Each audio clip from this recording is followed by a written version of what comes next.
दिल्ली में जो जंतर मंतर में हम लोग धरना जो कार्यक्रम करने के लिए गए थे, उसमें ही तय हुआ था कि हम लोगों को राज्य स्तर पर बैठक करके हम लोग जो है लोगों को जागरूक करें, प्रेरित करें, क्योंकि आप तमाम सभी लोगों को ये पता है कि 2026-27 में आपको जनगणना जो है 1 अप्रैल से शुरू हो रहा है।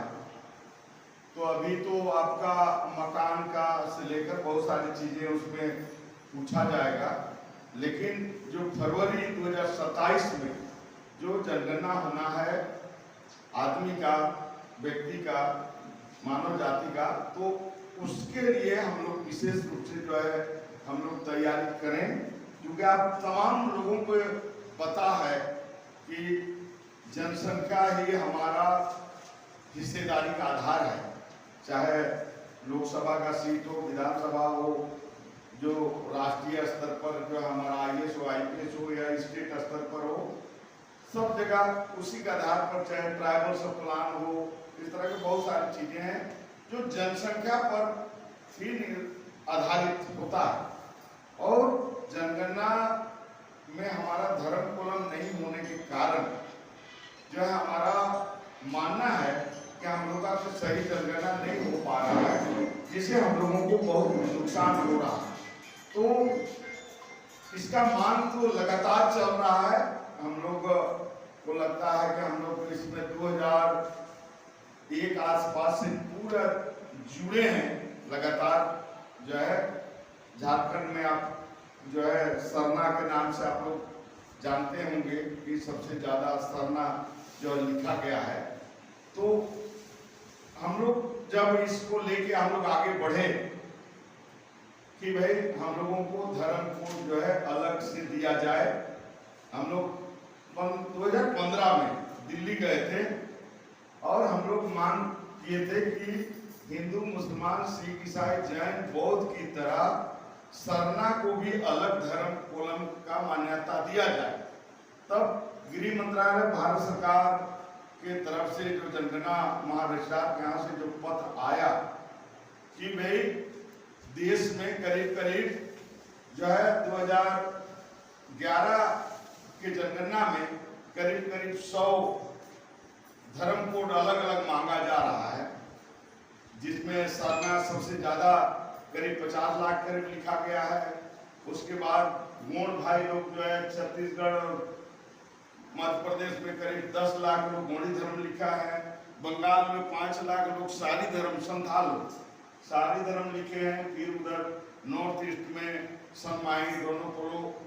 तो उनका साफ साफ ये कहना था कि अगर हम सरना को अलग धर्म कोड देंगे तो फिर हमको गोंडी को भी देना पड़ेगा, सारी को भी देना पड़ेगा, सब धर्म को देना पड़ेगा। तो ये जनगणना फॉर्म में इतना जगह नहीं है, इसलिए ये अव्यवहारिक है। इसलिए हम सरना का जो आपका मांग है इसको अस्वीकार करते हैं, हम नहीं दे सकते हैं, अव्यवहारिक है। उसके बाद हम लोग पूरे देश स्तर पर लगातार करीब 10 साल से हम लोग ये प्रयास कर रहे हैं कि किसी एक नाम पर जो है हम लोग पहुंचे कि भाई सर्वमान्य नाम जो है कैसे होगा। तब फिर जो है इस पर बहुत डिस्कस हुआ। फिर जो है गूगल वगैरह से रिसर्च करके उससे करके जब जनगणना को आप तमाम लोगों को पता है कि 1871 से ये जनगणना भारत देश में शुरू हुई, फिर वो चला जो है 1951 तक।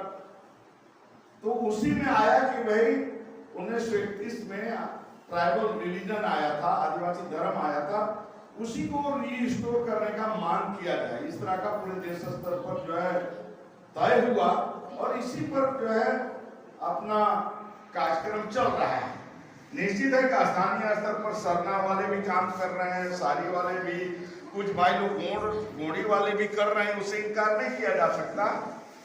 लेकिन हम लोगों को अधिक से अधिक जो है, अगर हम पिछला जनगणना हम लोग देखेंगे आपको उड़ीसा में, तो करीब 2011 के जनगणना के अनुसार यहाँ 96 लाख ST दिखाता है, आदिवासी दिखाता है। लेकिन अगर आप देखेंगे तो अन्य का कॉलम में आपको सरना करीब 4 लाख लोग लिखा है यहाँ, और 92 लाख जो करीब है वो सारे लोग हिंदू लिखे हैं, पूरे आदिवासी लोग। तो हम लोगों का जो कहना है कि आदिवासी जो है ना हिंदू है, ना मुसलमान है, ना सिख है, ना जैन है, ना बौद्ध है, ना आपको ईसाई है। हम लोग अलग जो है ग्रुप है और हमारी अलग मान्यताएं हैं। तो इसलिए हमको जो अलग पहचान के लिए हम लोगों को इस पर हम लोगों को जागरूक करना चाहिए कि अधिक से अधिक लोग जो है आदिवासी धर्म लिखे। और इसमें मेरा साफ साफ ये कहना है कि हम लोग को अभी नाम को लेकर टकराव में हम लोग को नहीं पड़ना चाहिए, है ना, ये बेवकूफी होगा। इसलिए लेकिन आप हिंदू नहीं लिखे, आप सरना भी लिखिए, मोड़ी भी लिखिए, कोई आपत्ति हमको नहीं लगता है कि इस पर हम लोग विवाद में जाएंगे तो आपसे में लड़ जाएंगे। लेकिन पूरे देश स्तर पर आदिवासी धर्म पर राय बना है, तो इसलिए आप लोग इसको कैसे हम लोग गांव स्तर तक पहुंचाएं, इस पर बहुत बड़ा चिंतन करने का विषय है। क्योंकि आप तमाम लोगों को ये पता है कि एक चीज जो है इसमें टेक्निकल जो बातें हैं कि जैसे छत्तीसगढ़ में जो लोग निवास करते हैं वो छत्तीसगढ़ में ही एसटी हैं। अगर वो काम करने के लिए केरल चले गए, आंध्रा चले गए, चाहे गुजरात चले गए, तो जनगणना के समय में ये भारत सरकार का निर्देश है कि जो व्यक्ति जहां रहेगा उसका जनगणना वहां होगा। लेकिन जब वहां होगा तो उसको एसटी में नहीं होगा। गुजरात में अगर कोई आदिवासी यहाँ से गया है तो उसको जनरल में आपको गिनती किया जाएगा। और तो ये बहुत खतरनाक है। अभी हम लोग काम धंधा के लिए बहुत सारे लोग बाहर चले गए हैं, तो इसमें भी हम लोगों को थोड़ा सा अगर संगठन होगा तो हम लोगों को इस पर भी ध्यान देने की जरूरत है कि जैसे कोई घर में गया तो थोड़ी पूरे समाज को, पूरे परिवार को, सदस्य को थोड़ी बुलाता नहीं है, एक आदमी से पूछा जाता है।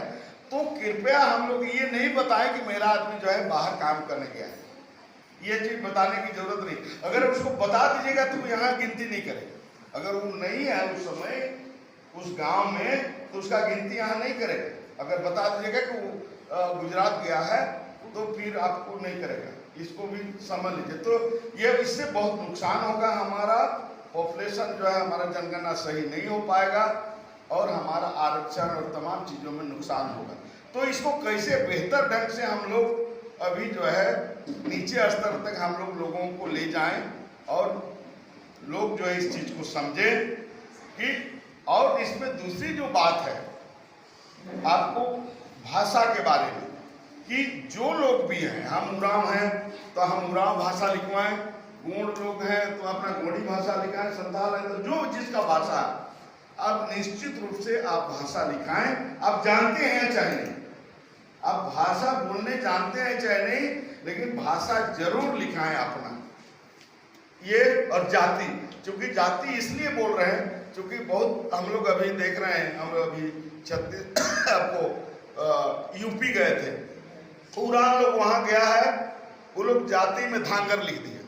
धांगर शेड्यूल में है ये नहीं, वो लोग जो है एसी में चला गया। तो इस तरह की चीजें तो हम लोग को साफ साफ बताना पड़ेगा लोगों को कि कम से कम जाति, धर्म और भाषा, 3 चीज स्पष्ट लिखिए। बाद बाकी आपके घर में कट मोबाइल है, गाड़ी है, घर है, बहुत सारा उसमें बहुत सारा पॉइंट है, वो आपसे पूछा जाएगा। लेकिन 3 चीज हम लोग लोगों को समझाएं कि आप अपना जाति स्पष्ट लिखें, धर्म में स्पष्ट लिखें और भाषा। ये मुहिम को लेके हम लोग आपके पास आए हैं। फिर हम लोग 5 तारीख को रायपुर में भी हम लोग बैठक करेंगे। फिर इस तरह से लगातार अलग अलग जगह में हम लोग कर रहे हैं। बंगाल में भी हम लोग रखे थे, लेकिन वहाँ चुनाव घोषणा हो गया, जिसके चलते हम लोग कैंसिल कर दिए। चुनाव के बाद वहाँ भी हम लोग रखेंगे और लोगों को जागरूक करने का प्रयास करेंगे। मुख्य मुद्दे ये हैं, इस पर बैठ के हम लोग जो है अच्छे ढंग से डिस्कस करें। ये बहुत बड़ा मामला है, हमारा पहचान का मामला है, अस्तित्व का मामला है। तो यही मूल मुद्दा है, सभी को जय जोहार, जय आदिवासी।